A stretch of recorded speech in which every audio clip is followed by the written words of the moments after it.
আসসালামু আলাইকুম। কাছে ও দূরে যে যেখানে আছেন, আশা করি আল্লাহর রহমতে সবাই ভালো আছেন। আজকে আপনাদের সাথে শেয়ার করব চিকেন অন্থন, একবারে ঘরোয়া পদ্ধতিতে, আর খেতে অনেক মজা। দেখলে ছোট বড় যে কেউ বানিয়ে নিতে পারবে। আমি একবারে সহজভাবে দেখানোর চেষ্টা করেছি, তো ভিডিওটা না টেনে পুরোটা দেখার অনুরোধ রইল। এখানে একটা সার্ভিং বল নিয়ে নেব ময়দা। আমি 1.5 কাপ ময়দা নেব। আপনারা চাইলে কমিয়ে বাড়িয়ে নিতে পারেন, আপনারা যতগুলো বানাবেন ততখানি নেবেন। দিয়ে দিয়েছি স্বাদ মতো লবণ, দিয়ে দিব 1/2 টেবিল চামচ চিনি। এখন আমি এই উপকরণগুলো ভালো করে ময়দার সাথে মিশিয়ে নেব। দিয়ে দিব সয়াবিন তেল। তেল ভালো করে মিশিয়ে নেব ময়দার সাথে। তেলটা মাখানো যতটা ভালো হবে আর অন্থনগুলো ততটা মুসমুসে খাস্তা হবে খেতে। তো একটু সময় নিয়ে আমরা ভালো করে তেল মিশিয়ে নেব ময়দার সাথে।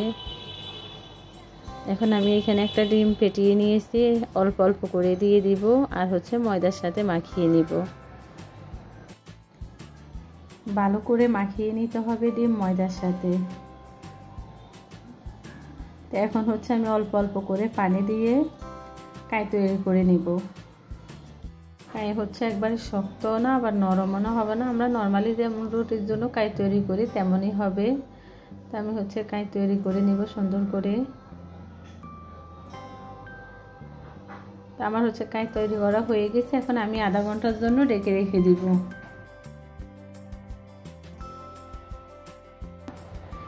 দিয়ে আমি চুলার মধ্যে একটা প্যান বসিয়ে দিয়েছি, দিয়ে দিয়েছি সয়াবিন তেল।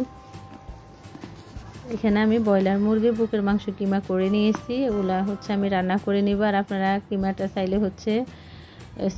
সয়া সস একটু একটু মশলা দিয়ে মাখিয়ে কাঁচাও দিতে পারেন অন্থনের ভিতরে, কিন্তু আমার কাছে এভাবে রান্না করে দিলেই খেতে বেশি ভালো লাগে। আমি দিয়ে দিয়েছি স্বাদ মতো লবণ, দিয়ে দিয়েছি আদা বাটা আর রসুন বাটা 1/2 চা চামচ করে দিয়েছি।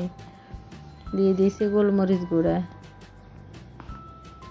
দিয়ে দিয়েছি ধনিয়া গুঁড়া, জিরে গুঁড়া, গরম মশলা গুঁড়া, সব মশলা অল্প অল্প করে আমি দিয়ে দিয়েছি। এখন কিমার সাথে ভালো করে মিশিয়ে নেব।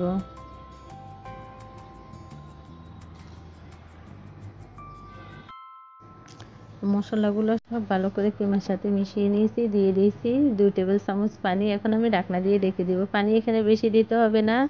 তো এই সময় আমি একবারে চুলা মিডিয়াম আঁচে রেখে 1 মিনিট ঢাকনা দিয়ে রেখে দিয়েছি। ঢাকনা সরিয়ে এখন আবার একটু নেড়ে দিচ্ছি। দিয়ে দিব 1 চা চামচ লাল মরিচ গুঁড়া, দিয়ে দিয়েছি পেঁয়াজ। আমি এখানে বড় সাইজের 2টা পেঁয়াজ কেটে নিয়েছি। দিয়ে দিয়েছি 1 চা চামচ টমেটো সস। এখানে আমরা কিমার সাথে যে পেঁয়াজ দিয়েছি, পেঁয়াজগুলো বেশি সিদ্ধ করব না, বেশি সিদ্ধ করলে খেতে ভালো লাগবে না। আমি একটু ভালো করে নেড়ে চেড়ে নিব কিমার সাথে পেঁয়াজগুলা। পেঁয়াজ টমেটো সস কিমার সাথে ভালো করে মিশিয়ে দিব।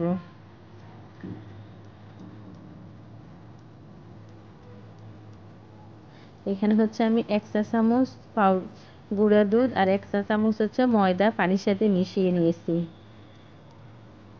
আমি এগুলো কিমার সাথে দিয়ে দিয়েছি, তাহলে কিমাটা আঠালো আঠালো হবে। তো 2 মিনিট আমি নেড়ে চেড়ে চুলা বন্ধ করে দিব।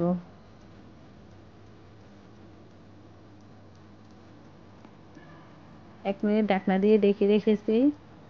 তো কিমাগুলো হয়ে গেছে আমার, দেখেন কতটা সুন্দর হয়েছে। আর এই কিমাগুলো খেতে অসম্ভব মজার হয়। চুলা বন্ধ করে আমি এক পাশে রেখে দিয়েছি। তো এখানে আমি যে কাই তৈরি করেছি ওইখান থেকে আমি আমার আন্দাজ মতো কিছুটা কাই নিয়েছি, আর বাকি কাইগুলো আমরা ঢেকে রাখবো না, উপর থেকে ড্রাই হয়ে যাবে। তখন আমি ছোট্ট করে একটা রুটি বানিয়ে নিব, একবারে পাতলা করে। যতটা পাতলা হবে রুটি, অন্থনগুলো খেতেও ততটা মজার হবে আর মুসমুসে হবে। একবারে সহজভাবে আমি দেখানোর চেষ্টা করেছি, দেখলে যে কেউ বানিয়ে নিতে পারবেন খুব সহজে বাসায় চিকেন অন্থন।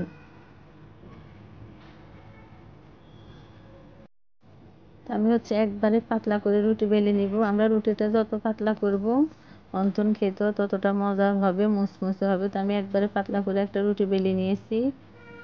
এখন আমি কিমাগুলো 1 চা চামচ কিমা আমি ঠিক যেভাবে দিচ্ছি এইভাবেই আমরা দিব। হচ্ছে আমাদেরকে দেখে বুঝে নিতে হবে, বলে বোঝানো যাবে না। আমি কিভাবে অন্থনের শেপ দিচ্ছি আপনারা হচ্ছে একটু দেখে বুঝে নেবেন। ঠিক এখান থেকে এনে দুই পাশটা এভাবে চেপে লাগিয়ে দিতে হবে, তাহলে হয়ে গেছে অন্থন। খুব সহজ, ছোট বড় যে কেউ দেখলে বানিয়ে নিতে পারবে খুব সহজে। তো আমার একটা অন্থন তৈরি করা হয়ে গেছে, আমি আরেকটা বানিয়েও দেখিয়ে দিব। এখানে আমি আরও একটা রুটি বেলে নিয়েছি, হচ্ছে আরও একটাও দেখিয়ে দিচ্ছি। এভাবে আমি সবগুলো অন্থন তৈরি করে নিব। একবারে সহজ, আপনারা একটু দেখলে পারবেন।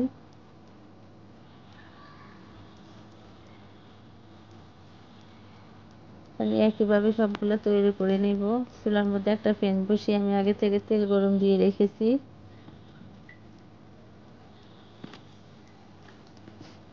তেল গরম হলে আমি একটা একটা করে অন্থনগুলো দিয়ে দিব।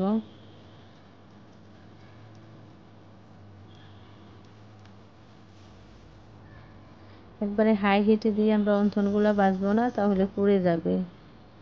আর এগুলা বাঁচতে বেশি সময় লাগে না, যেহেতু আমি কিমাগুলো রান্না করিয়ে দিয়েছি। আর যদি কাঁচা কিমা দেন আপনারা, তাহলে হচ্ছে একটু হালকা মিডিয়াম আঁচে রেখে সময় নিয়ে ভাজবেন, না হলে কিমাগুলো ভিতরে সিদ্ধ হবে না।